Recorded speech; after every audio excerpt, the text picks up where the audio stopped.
My name is Lily. Listen carefully to my story. It may change the way you see the world. It is not just a story. It is a feeling, a lesson, and maybe even a little piece of your own heart. So, stay with me until the end. It was a bright morning when the sun painted the sky with soft orange and pink colors. The birds were singing gently, and the leaves danced with the morning wind. I was sitting on the small wooden swing in my backyard, letting my feet drag through the grass. The cold dew touched my toes, making me giggle softly. My hair, messy from sleep, was blowing in my face. The world felt calm, but inside me, there was a storm. I kept looking down at the faint bruise on my wrist. It was still tender. The night before, my older brother Jack had hit me, not hard enough to leave a dark mark, but hard enough to leave something else. A little crack inside my heart. I knew Jack loved me. I knew he didn't want to hurt me, but his anger had been too strong. It was like his hands forgot how much he cared for me. My eyes were still sleepy when I heard footsteps behind me. It was Jack. He was holding a small plate with a slice of toast and honey. His brown eyes, usually full of energy, looked tired. He walked slowly toward me, placing the plate on my lap without saying a word. His hands trembled a little. "I'm sorry, Lily," he whispered, his voice small, like a broken child. I didn't answer right away. I just stared at the honey dripping from the toast. The sweetness looked so warm and golden, but I couldn't feel it. My chest was heavy. Jack sat down beside me, not too close, but near enough for me to feel the warmth of his body. "I didn't mean to," he said softly. I finally turned to look at him. His eyes were wet. Jack was not the kind of person who cried easily, but I could see he was carrying so much inside him. I wanted to be angry.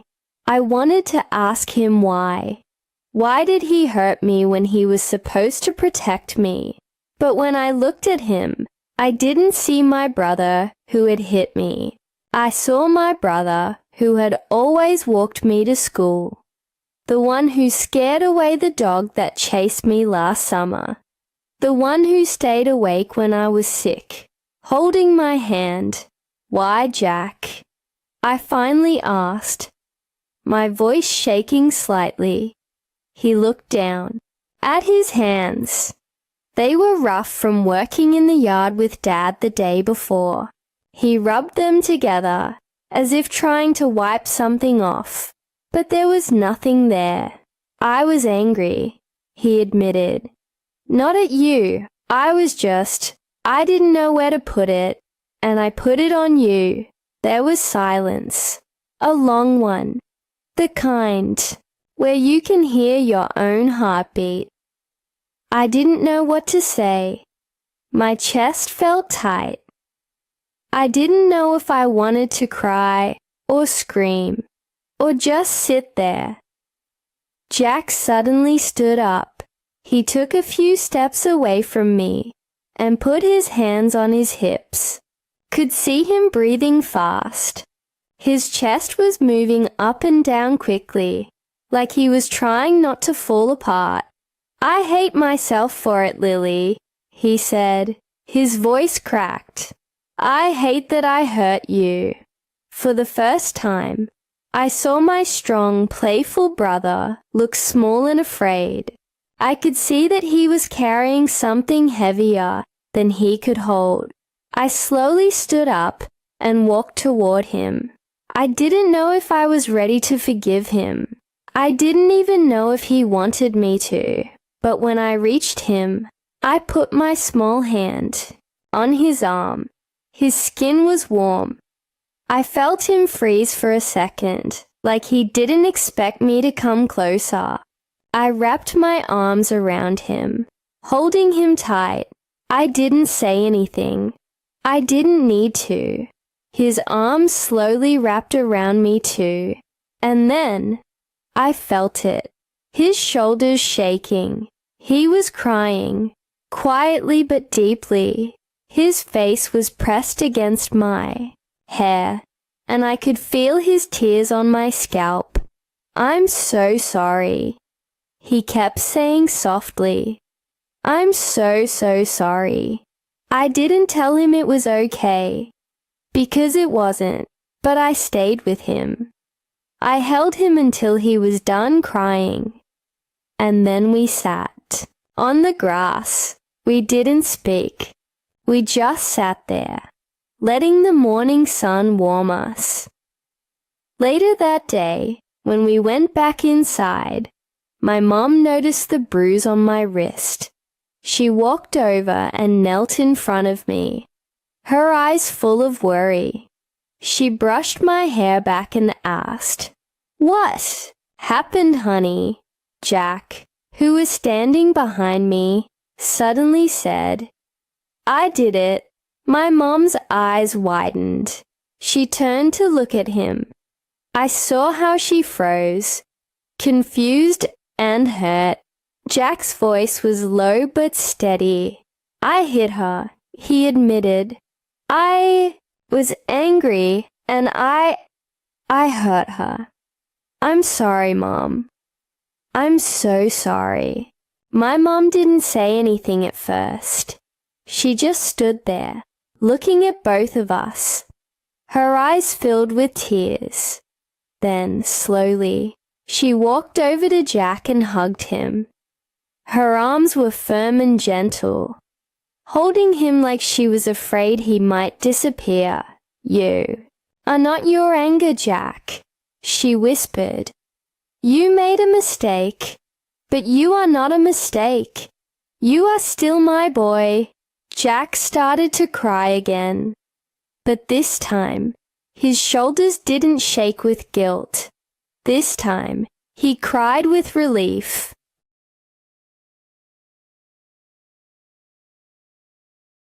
I stood beside them, watching, and in that moment, I realized something. People hurt, and sometimes they hurt the ones they love, not because they want to, but because they are carrying something they don't know how to hold. But love is not about never making mistakes. It's about being brave enough to face them. It's about being strong enough to say sorry and being kind enough to forgive, even when it's hard. That night, Jack and I sat in my room. We didn't talk about what had happened. We played cards and laughed about silly things. But when he left my room, just before he turned off the light, he said, "I'll be better, Lily. I promise." And I knew he meant it. So, if you are listening to my story right now, remember this. Sometimes the people we love will hurt us. And sometimes we will hurt them too. But love is also about being there afterward. It's about holding on, even when it's hard. It's about seeing the goodness in someone, even when they have made a mistake, because love is stronger than anger. Love is the hand that reaches out when you expect it to pull away. If this story touched your heart, if it made you think or feel something, please take a moment to subscribe and like. Your support means so much. It gives me the strength to share more stories like this, stories of hope, love, and life. Thank you for listening with your heart. The seasons slowly changed, but Grandma's presence never left me. Spring brought soft lilac blossoms, The same flowers she used to gather in small vases by the windowsill. I would gently brush my fingertips over the petals, feeling as if I were touching a part of her. The summer sun warmed the wooden swing in the backyard, and on quiet evenings, I would sit there barefoot, feeling the cool grass between my toes. Sometimes I would close my eyes and imagine her sitting beside me, her hand resting gently over mine. Autumn arrived with its golden leaves and crisp winds. I walked along the park path, kicking the leaves into small piles, hearing them crunch beneath my feet. It was the kind of walk Grandma used to love, the kind where she would pause every few steps just to admire a particularly red leaf or a small squirrel darting across the path. And then came winter, the first winter without her. It was on a cold December evening, with snowflakes drifting softly from the sky, that I found myself in the basement again. I sat cross-legged on the floor, slowly running my fingers over the letters in the wooden trunk. The music box was in my lap, and I gently wound it, letting the delicate melody fill the room. I stared at the old letters, wondering how many times Grandma had held them, how many times she had pressed them against her chest, longing for Grandpa. I picked up one of the envelopes, carefully opened it, and pulled out the yellowed paper inside. Margaret, my love. The letter began in Grandpa's neat handwriting. I dream of you every night. I dream of your smile, your laughter, and the way you hold my hand when you're afraid. Even when we are apart, you are with me. You are my home. No matter where I am, I closed my eyes, clutching the letter tightly. I could feel their love in the words. It was still alive, still so real. And in that moment, I realized that the love they shared had never truly ended. It was still here, wrapped around me like a warm blanket, tucked away in the pages of the letters, humming softly in the tune of the music box. The next morning, I made a decision. I woke up early, bundled myself in my thick scarf and gloves, and walked to the park. The snow crunched beneath my boots, and my breath formed tiny clouds in the icy air. When I reached the pond, it was nearly frozen over, except for a small patch of water where a few ducks were gathered. I sat on the same wooden bench where I had spoken to the elderly man months before. I carefully removed the locket from around my neck and held it in my hand. My fingers were cold, but the locket was warm against my palm, warm with the memories it held. I slowly opened it, gazing at the tiny photo of my grandparents. They were so young, so full of love and life.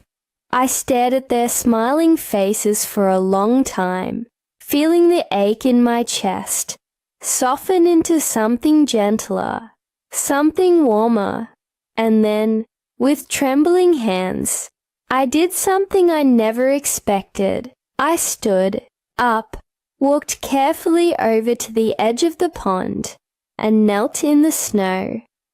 I whispered softly, "I love you, Grandma. I always will." Then with a deep breath, I gently placed the locket on the snow-covered ground, right near the edge of the water. For a moment I hesitated, my heart pounding in my chest. But then, as the cold wind brushed against my face, I knew it was time. I watched as a gust of wind swept across the surface of the pond, carrying the tiniest snowflakes with it, and then, softly and quietly, the locket slipped into the water. At first, my heart clenched and tears stung my eyes. But then, as I stared at the ripples spreading across the water, something remarkable happened. The sun broke through the heavy winter clouds, and its light touched the icy surface of the pond. For a brief, breathtaking moment, the water glistened like 1,000 diamonds, and the locket sparkled beneath the surface. It was as if the whole world had turned to gold, and in that golden light, I imagined them, my grandparents, dancing together once more. I pictured them on a soft meadow, twirling beneath the stars, with the same love they had shared so many years ago. I closed my eyes and smiled. The locket was not gone. It was simply free, free to float with the water, free to drift with the wind, free to carry their love far beyond me. As I walked home through the snow, I felt lighter. The weight that had pressed on my chest for so long had softened into something gentler, a warmth that I knew would never leave me. In the days that followed, I still visited the park. I would sit by the pond and watch the water, knowing that somewhere beneath the rippling surface, the locket still shimmered faintly, holding the love of two people who once shared their hearts with the world. And every evening, when the sun slipped below the horizon, I would look up at the sky. Sometimes I swore I could see 2 stars twinkling brighter than the rest. "Good night, Grandma," I would whisper softly. "Good night, Grandpa." And in the hush of the evening breeze, I could almost hear them whispering back, "Good night, Lily. We love you. If you've stayed with me this far, thank you, truly, from the bottom of my heart. This story is a piece of my soul, and if it has touched yours even a little, please subscribe and leave a like. It helps me continue sharing stories that come from the heart, stories of love, of loss, and of the beautiful ways we keep those we love alive. And remember, love doesn't end. It becomes part of us. It lives in the stories we tell, in the memories we cherish, and in the quiet moments when the sun brushes against the water. Love is forever. As the seasons changed, so did I. Grief, which once felt so heavy, slowly turned into something softer, something almost gentle. It became a quiet companion, walking beside me, but no longer weighing me down. On the first day of spring, I visited Grandma's backyard. The sun was warm on my face, and the scent of jasmine lingered in the air. The old wooden swing was still there, slightly weathered, but sturdy, just as she had left it. I sat down, letting my legs dangle as I gently pushed myself back and forth. The creak of the wood against the rusty chains filled the air. For the first time in months, I didn't feel sadness sitting with me. I felt peace. I reached for the locket around my neck and opened it slowly. The tiny photograph of Grandma and Grandpa smiled up at me. Their faces, filled with so much joy, seemed to sparkle in the sunlight. "Hi, Grandma," I whispered softly. A warm breeze brushed against my face, ruffling my hair ever so gently. I smiled faintly. Just then, I noticed something near the edge of the yard, tiny buds of jasmine starting to bloom. I slowly walked over and knelt down beside them, running my fingers over the soft petals. I could hear Grandma's voice in my mind. You know, Lily, jasmine is special.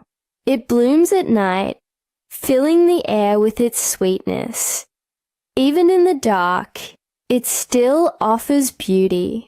I closed my eyes and breathed in deeply, letting the delicate fragrance fill my chest. She was right.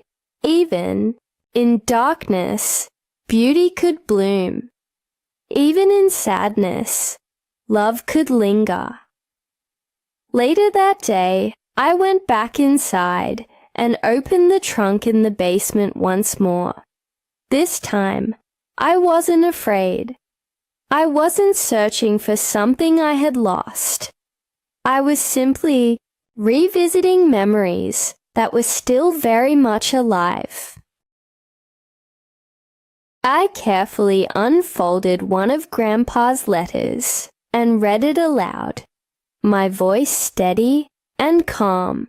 My dearest Margaret, I saw the most beautiful sunset today. It reminded me of your eyes, the way they glow with warmth, even on the cloudiest days. I miss you, but I carry you with me. You are in the colors of the sky, the gentle waves of the sea, and the softness of the morning breeze. Forever yours, James. I pressed the letter to my chest and closed my eyes, and suddenly I felt surrounded by their love, not only the love they shared with each other, but the love they had given me. It was still there. It had never left. As the days turned into weeks, I found myself drawn back to the park, the one where I had spoken with the elderly man by the pond. Each time I visited, I hoped I might see him again. I wanted to tell him how much his words had meant to me, but he was never there. One day I asked a woman who was walking her dog if she had ever seen him. The man with the gentle smile.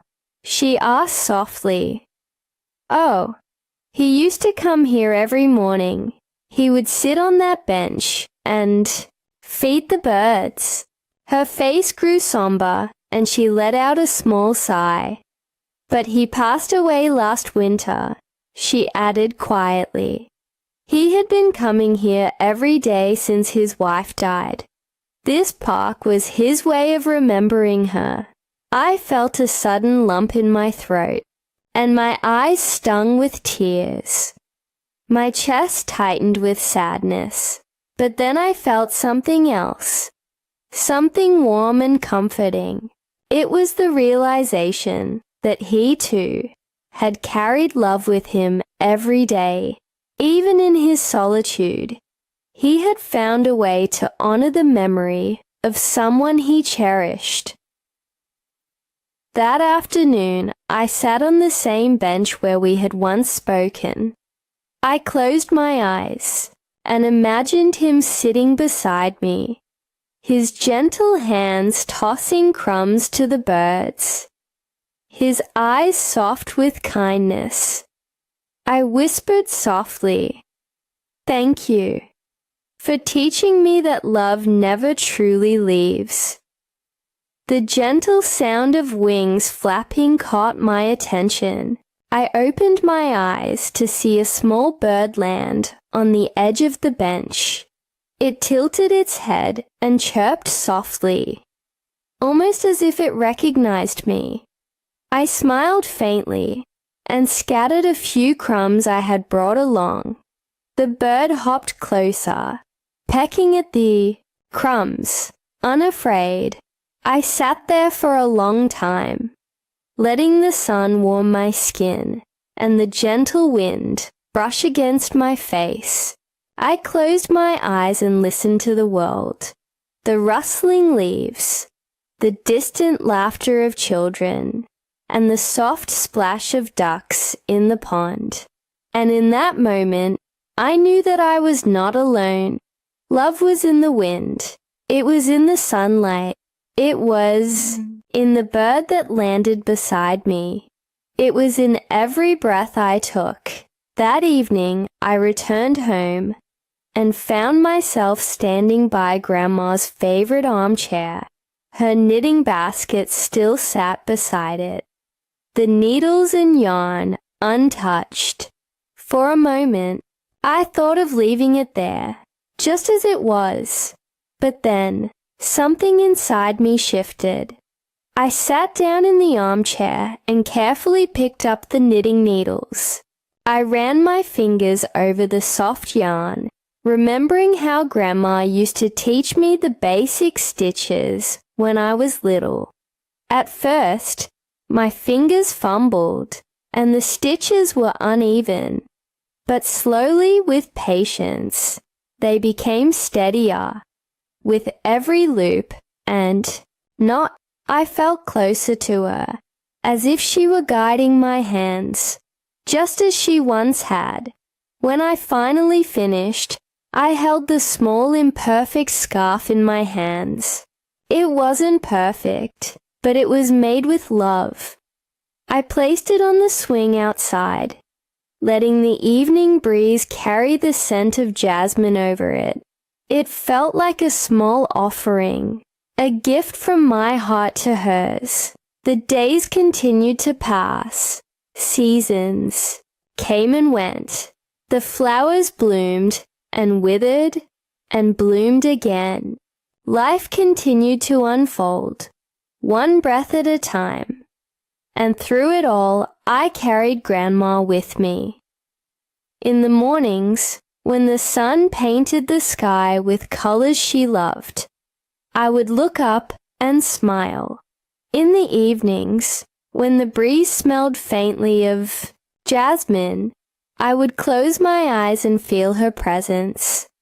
One day, I found myself standing by the sea, a place she had always dreamed of visiting, but never had the chance. The waves rolled in and out, gentle and endless. I stood there for a long time, listening to the rhythm of the water. Then, slowly, I reached into my pocket and pulled out the locket. I pressed it against my lips, one last time before gently opening the clasp. I knelt by the shoreline, holding the photograph of Grandma and Grandpa in my hand. I let the water lap against my fingers, and then, with a trembling breath, I placed the photo into the sea. It floated for a moment, carried by the gentle waves, and then, slowly, it drifted away, carried toward the horizon where the sun was beginning to set. Tears filled my eyes, but they were not sad tears. They were soft and full of love. I whispered softly, "I love you, Grandma. I love you, Grandpa." And as the sun dipped lower, painting the sky with golden light, I felt their presence all around me, in the sea, in the wind, and in the endless beauty of the world they had once loved. If you've listened this far, thank you, truly, for walking this journey with me. If this story touched your heart, please subscribe and leave a like. It would mean so much to me. It helps me continue to share more beautiful and meaningful stories with you. And always remember, love never leaves. It simply becomes part of the world around us, in the stars, in the wind, in the flowers, and in the memories we hold close.